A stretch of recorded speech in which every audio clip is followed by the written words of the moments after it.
I'd like to turn to Liz Hume to speak about peace-building practice and institutional resilience.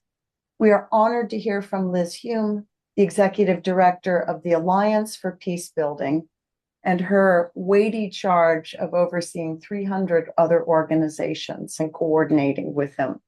For more than 2 decades of experience across peace-building, conflict prevention, development, and governance, she brings a grounded view of what it takes to build resilience in fragile and conflict-affected settings. I will add that Liz is partly responsible for the legal frameworks that resulted in the successful Dayton Accords after the brutal war in the former Yugoslavia. She also has contributed to transition for one of Africa's longest civil wars around Senegal, and has vast other experience around the world in each of the continents. Liz, could we hear from you on what peace building knows that other sectors now need to hear? Thank you so much, Lindsay. And I'm so excited to be here today. What an incredible panelist. And thank you so much, Barbara, for pulling this all together. And I just love this question. What peace building knows that other sectors need to know?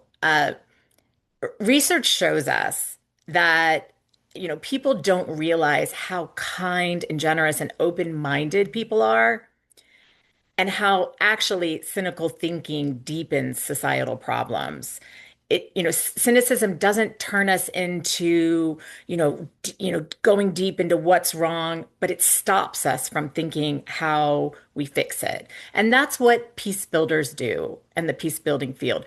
We're working in the most conflict affected, fragile states and saying, okay, what's causing this? What can we do? How can we work together to build, to prevent conflict, to build sustainable peace? And, we can prevent conflict. We can build sustainable peace. We have data that shows that. And unfortunately, last year in 2025, the funding cuts, in the United States, Germany, the UK, et cetera, have shut down so many programs that were working globally. And recent data is showing us that due to these cuts in Africa, we already have a 5% increase in violent conflict. Um, and that's on top of already record breaking, increasing global violent conflict numbers that we have not seen since World War II. We've blown through all those records. So, peace builders, we're not naive. We're not Pollyanna. We're not, kind of the kumbaya when people think of, the peace sign. It's not a utopia. It's really, really hard work. And, together, the Alliance for Peacebuilding and many of our members, we developed the Global Fragility Act a few years ago, which was bipartisan. Senator Lindsey Graham, Secretary Rubio, Senator Coons, they were our co-sponsors. Together, we worked together to say, okay, how can U.S. assistance work better in this, record-breaking, increasing global violent conflict? How can we do it better? How can we use evidence? How can we adapt easier, change programs when they're not working? And this legislation, the Global Fragility Act, passed overwhelmingly bipartisan at a time when a lot, people don't think we can do it here in the United States. We are doing that. So I think that that's really important to understand that there are things that we can be doing, but it's not a one and done, right? It's ongoing work. You have to build it. You have to monitor it. You have to, okay, now, this issue is coming up. And a lot of times, again, the cynicism comes into play where, oh, you can't prevent wars, you can't prevent conflict, you know, and and I think Dr. Bruce Stillman would agree with me. Uh, we haven't cured cancer yet, but we don't just throw up our hands and say, oh, well, we can't do that. So, we know another virus is going to come through, so let's not work on it. And that is where I really think, people have to understand that we can prevent conflict. We can build civil society as an incredible, vaccine inoculation to conflict. And I just want to highlight one of our partners, Roots and Wings in Hungary. Last week when we were preparing for these sessions, didn't even think about this. Hungary had historic elections, uh, and and that gives us so much hope. Um, and when we were working, we had this partner, Roots and Wings, with us in Nairobi at a conference a couple of months ago. And how do you guys continue working there? Civil society is under threat.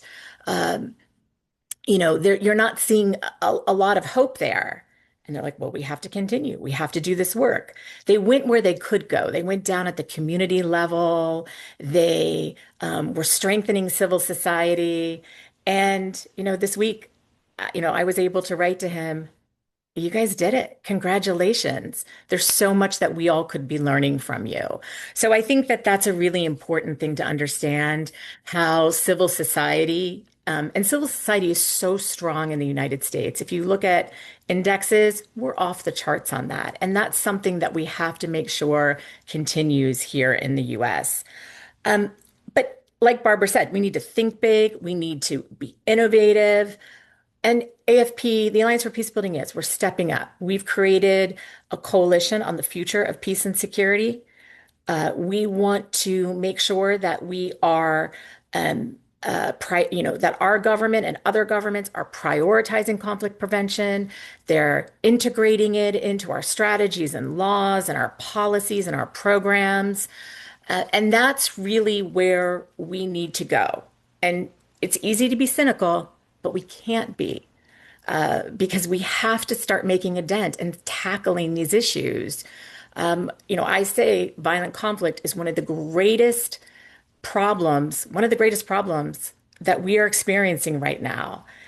And we have to do it collectively. And so I welcome this platform, and I am just so grateful for you all. Thank you, Liz. A brief follow-up question before we move to our next speaker. You are a successful policy practitioner, so you've proven that cynicism is a luxury we don't have and change the odds. You bring decades of experience in peace building policy across Asia, Eastern Europe, and Africa. What are the most important lessons that you can share? And what do most non-peace sectors most often misunderstand about how peace is built and sustained for the longer term? That it's not, again, one and done, and it takes a really, really long time. We started working on the Global Fragility Act in 2015. Uh, and, we had to work and get it passed over, through different administrations. Uh, that just because you get a law passed or a program done doesn't mean that it's going to be implemented robustly. And so it's something that you just have to keep chipping away at. And I think that's one of the biggest lessons. When people hear that I've been working on the Global Fragility Act since 2015, even though it passed in 2019, uh, and just to put it into context, my kids were in middle school and now they're out of college. So that should tell you something. Um, that you can integrate peace building and conflict prevention in other sectors. And COVID was a perfect example of that. It's not just, I used to say it's not just a health crisis. It is also, the United States, for example, on every pandemic index should have knocked, our response to COVID out of the park, but we didn't. And we didn't because the United States, we are increasingly polarized and, increasing political violence. And, that caused us to not be able, to address COVID as well as we could have. And it also increased conflict in the United States. It increased the drivers of instability. And so even though we got in the policies under the Trump administration and the Biden administration to get peace building and conflict prevention integrated into the COVID strategies here and abroad, it didn't happen. We weren't able to, the work wasn't prioritized, let's say. And so that is one of my biggest pleas of, we can do this, we know how to do it, and we need folks in the health sector, in the education sector, humanitarian sector to know that we can integrate this work. I'd like Liz Hume, from your perspective, peace building and policy making. What can we do? So we have to demand it. No one's going to come and save us. We have to do this work. And Mark, I couldn't agree with you more. The window is there. It's open. The challenges are great, but we have overcome greater challenges, uh, you know, i- historically. So we have to work together collectively. We have to demand it. Uh, we can't stay in our little siloed hubs. On that note, the Alliance for Peace Building on May 20th has a peace tech uh, sessions where we're, seeing what can we do, what's harming, what's good. So we invite you all to that. Registration will be up soon. Um, but once again, we have to demand that we work on conflict prevention and peace building. It does cost money, but it's a lot cheaper than war. And we have to get out of the way that we think that prevention is hard and our brains don't think that way because it's too far, it's 10 years down the road. But collectively, we have to do this together. Demand it.